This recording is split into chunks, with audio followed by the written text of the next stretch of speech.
iPhone 16 and iPhone 17 rumors are out. There will be a brand new iPhone coming in 2025, a newer, thinner, slimmer, all new design, just as we like it. Everything that was Apple last week, today, in this episode. Let's begin.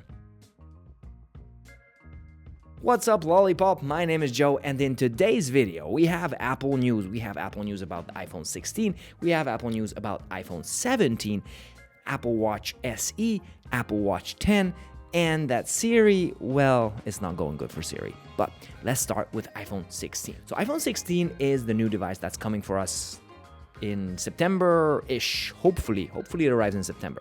This will be the first device or series of devices that will be able to run Apple Intelligent on the full scale. So all of the models, iPhone 16, 16 Plus, 16 Pro, 16 Pro Max. Yes, there's going to be 4 models. There's going to be the normal, regular version, there's going to be the Plus version that we're accustomed to, and the 2 Pro models, the normal and the larger version. Now they are going to be changed in size. So this year's Pro Max model will be the largest Pro Max we've ever seen. It's going to be a 6.9-inch display. Alongside, we have rumors of a 40-watt charger because Apple's working on doing a better internal thermal management. That means that your phone won't get as hot as it gets now, because with iPhone 15 Pro Max, it's actually terrible. You go to the beach for 10 minutes and it's boom.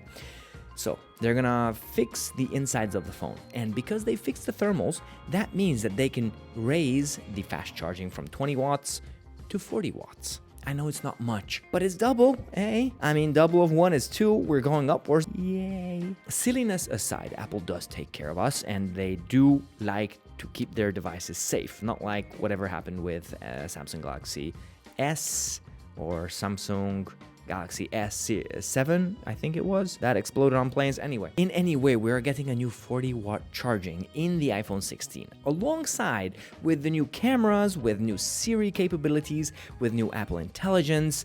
The design is going to be the same, and the type of devices is going to be the same: the regular, the Plus, the Pro, and the Pro Max. What will change is the iPhone 17. According to Mark Gurman, there's going to be a new slim version of the iPhone 17 coming in 2025. So next year, we will have a new phone that is going to replace the iPhone Plus series. So we are not going to have iPhone, 17 Plus? No, it's going to be 17. 17, probably not slim. It's probably going to be called Air or something. It's going to be the lightest and thinnest device that we've ever had from Apple. And I don't know if the lightest and thinnest device, but definitely the lightest and thinnest iPhone that we ever had. It's going to be called the Air. So we're going to have iPhone 17, iPhone 17 Air, then we're going to have iPhone 17 Pro, and then we're going to have the Pro Max. This is how the 4 versions are going to be put together. Now, I don't know if the Air is going to be cheaper than the regular phone. Probably not, just like with the iPad lineup. You have iPad, and then iPad Air, and then iPad Pro.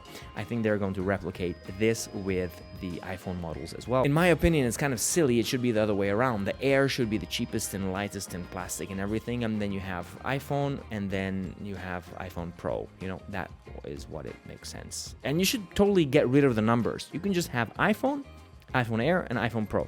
I think that would be great. Another thing that might be coming and might be lightest and thinnest and cheapest to produce is the new Apple Watch SE. Apple is considering on making these devices from plastic. The reason for this is to take down the price, so more and more people can have an Apple Watch.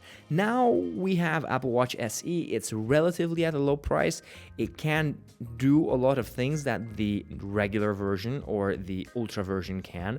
I mean, for an average person, an SE is one of the perfect choices you can get. I just got one for my fiance this year. She's super happy with the iPhone SE. She had an iPhone SE before that. It's more than enough. It's cute, it's small. If they make a plastic version that resembles a little bit of the iPhone C era, that didn't go well for Apple.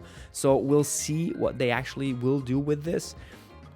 In any way, it is very interesting to see that Apple is thinking of putting plastic into the Apple Watch, which is kind of like a premium device. It's a wearable. People see it so much more than an iPhone.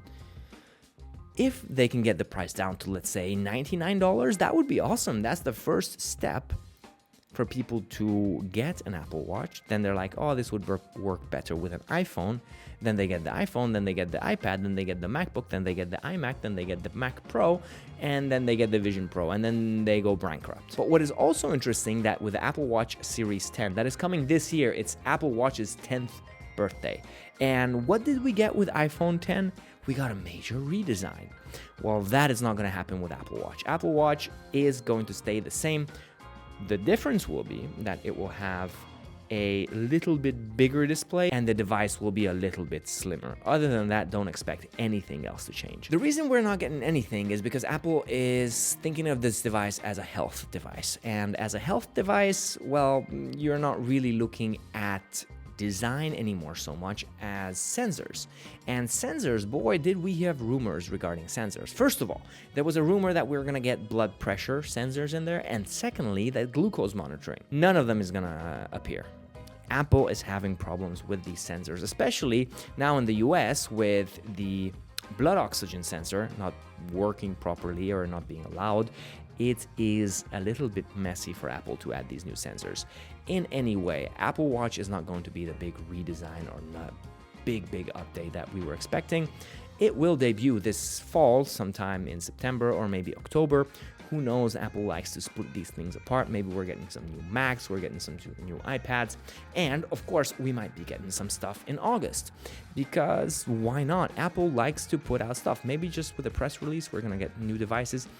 I would really enjoy that because it would mean that the Apple news bandwagon keeps on going every month, and I have something to speculate on and talk about and talk with you guys about. So if you're interested in everything tidbits about Apple and just have a conversation like dude to dude, we're just chilling, we're just talking, I'm just having some ideas, might be okay, might not be okay, you tell me.